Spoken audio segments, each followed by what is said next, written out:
اگر آخرت کی فکر لگ جائے تو حدیث میں رسول کریم صلی اللہ علیہ وسلم نے ارشاد فرمایا کہ من کان ہمہ ہمن واحدا ہم الآخرہ کف اللہ وہو فی الدنیا او کما قال صلی اللہ علیہ وسلم.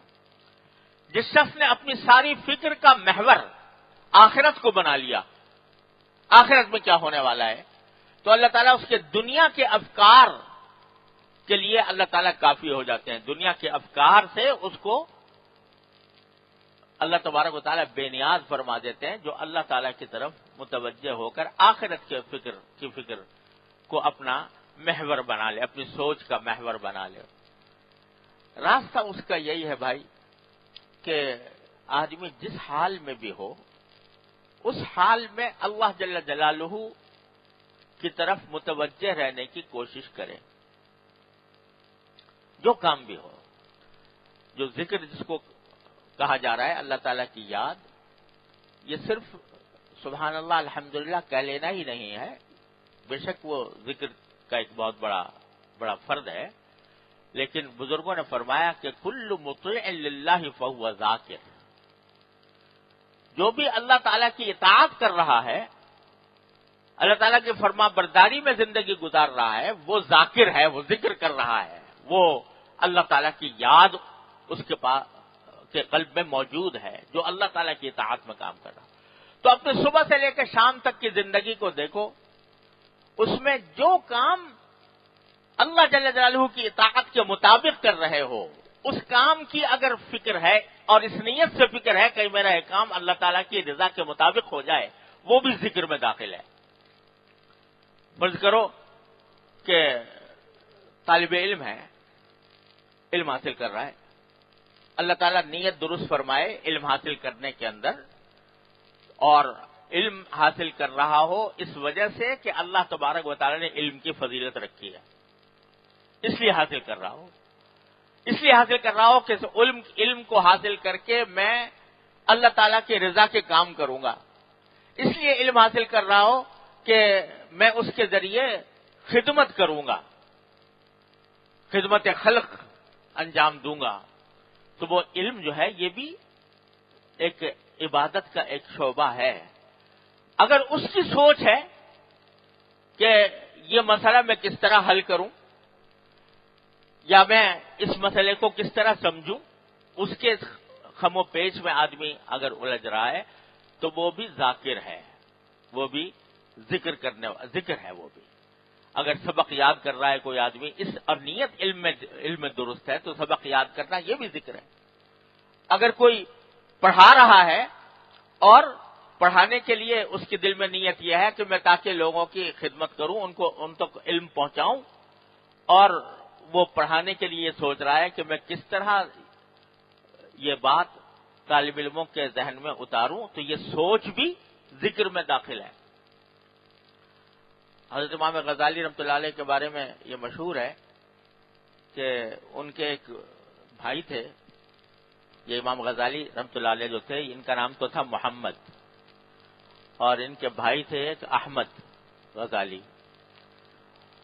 تو وہ صوفی قسم کے بزرگ تھے، اور محمد غزالی جو تھے یہ بڑے عالم، علم کے دریا بہائے ہوئے ہیں، تصوف کے بھی امام ہیں، لیکن علم فقہ کے اندر بھی، حدیث میں بھی ان کی بڑی خدمات ہیں. تو ایک مرتبہ ایسا ہوا کہ امام غزالی نماز پڑھا رہے تھے، ان کے دوسرے بھائی جو بظاہر یعنی صوفی قسم کے تھے وہ ان کے پیچھے نماز پڑھ رہے تھے. تو کسی وقت نماز توڑ کے چلے گئے. تو ان کی والدہ نے پوچھا کہ بھائی تم نے نماز توڑ کے چلے گئے یا پھر دوسری مرتبہ نماز کا موقع آیا تو نماز پڑھنے سے انکار کر دیا؟ مجھے اب صحیح یاد نہیں رہا. نماز پڑھنے سے انکار کر دیا، میں ان کے پیچھے نماز نہیں پڑھوں گا. تو والدہ نے پوچھا بھائی کیوں نہیں پڑھتے نماز؟ کہا کہ جی یہ تو نماز پڑھتے ہیں تو ان کا دماغ جو ہے وہ حیض و نفاس کے مسئلے میں الجھا رہتا ہے. یعنی جب نماز پڑھتے ہیں تو اس میں یہ حیض و نفاس کے مسئلے سوچ رہے ہوتے ہیں، تو اس واسطے میں ان کے پیچھے نماز نہیں پڑھتا ہوں. کسی وقت ایسا ہوا ہوگا کہ امام غزالی نماز پڑھ رہے ہیں، نماز پڑھتے ہوئے کسی فقہی مسئلے کا خیال آ گیا اور اس کے بارے میں سوچنے لگے تو ان پر منکشف ہو گیا ان کے بھائی کے اوپر کہ یہ سوچ رہے ہیں نماز میں. تو والدہ سے یہ شکایت کی کہ یہ تو نماز میں سوچتے رہتے ہیں. تو والدہ بھی امام غزالی کی والدہ تھیں. انہوں نے جواب دیا کہ اللہ کے بندے وہ تو ایک فقہی مسئلہ سوچ رہا تھا نماز کے اندر جو شرعاً جائز ہے.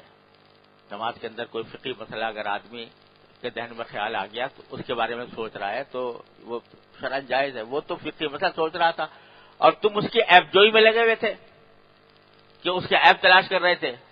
کسی مسلمان کی عیب جوئی جو ہے نماز کے اندر یہ زیادہ بری بات ہے یا کسی فقہی مسئلے کو سوچنا زیادہ بری بات ہے؟ تو ماں تھی امام غزالی کی ماں تھی. اللہ تعالی نے ان کو جو فہم دین کی عطا فرمائی تھی. تو بات یہ ہے کہ اگر کوئی آدمی فقہی مسئلہ سوچ رہا ہو تو وہ بھی ذکر ہے، ذکر میں داخل ہے. حضرت فاروق اعظم رضی اللہ تعالیٰ عنہ فرماتے ہیں کہ میں بعض اوقات نماز کے اندر اپنے جہاد کے لشکر کی ترتیب دیتا ہوں. لشکر کو ترتیب دیتا ہوں کہ نماز کے اندر کہ لشکر فلاں جا رہا ہے تو اس کو کس طرح کون آگے ہوگا کون پیچھے ہوگا، یہ ترتیب نماز کے اندر دیتا ہوں. یعنی نماز کے اندر یہ خیال آتا ہے. تو اسی واسطے یہ حضرت بعض علماء کرام نے فرمایا کہ اگر نماز کے دوران کسی طاعت کا خیال آئے، ایسے امر کا کہ جو خود طاعت ہے، عبادت ہے، جیسے کہ علم ہے یا جہاد ہے، تو اس سے نماز میں کوئی خلل واقع نہیں ہوتا کیونکہ وہ بھی ذکر ہے، وہ بھی اللہ تعالیٰ کا ذکر ہے. لہذا اگر جو تم کام کر رہے ہو اس میں نیت یہ رکھو کہ میں اللہ تبارک و تعالیٰ کو راضی کرنے کے لیے یہ کام کر رہا ہوں، اس کا خیال آئے تو یہ خیال بھی ذکر اللہ میں داخل ہے. کل مطیع للہ فہو ذاکر. آپ سے ملنے آ گئے مہمان، ملنے کے لیے آ گئے تو آپ کا اس سے بات کرنا بس صرف اتنی بات ہے کہ زاویہ نگاہ کو تھوڑا سا بدل لو. اگر موجودہ حالت میں مہمان آتا ہے تو بھائی سوچا ہے تھوڑی دیر ان کے ساتھ وقت گزرے گا، اچھا وقت گزرے گا. اگر من پسند آدمی ہے تو ذرا مجلس جمے گی، کچھ گپ شپ ہوگی، اس یہ خیال آ جاتا ہے. لیکن اگر اسی کو یہ خیال یہ کر لو کہ جب کوئی مہمان آئے تو مہمان کا اکرام یہ بھی در حقیقت نبی کریم سرورت عالم صلی اللہ علیہ وسلم کی تعلیم ہے. اور حدیث میں فرمایا گیا کہ اگر اپنے کسی بھائی سے خندہ پیشانی سے ملو تو یہ بھی صدقہ ہے. تو میں ان سے اس لیے ملوں گا کہ یہ میرا مہمان آیا ہے اور سنت یہ ہے کہ مہمان کا اکرام کرنا چاہیے، اور میں اس سے خندہ پیشانی سے ملوں گا اس لیے کہ یہ صدقہ ہوتا ہے. اس نیت کے ساتھ یہ کام کرو. ذہن کو اس طرف لگا لو، ذہن کو اس طرف متوجہ کر لو تو یہ بھی ذکر ہے. غرض صبح سے لے کر شام تک کی زندگی کا کوئی عمل ایسا نہیں ہے کہ جس میں اپنی سوچ کے رخ کو تھوڑا سا بدل کر اس کو ذکر نہ بنایا جا سکے. وہ اللہ تعالیٰ کا ذکر میں شامل ہو رہا ہے. کل مطیع للہ فہو ذاکر.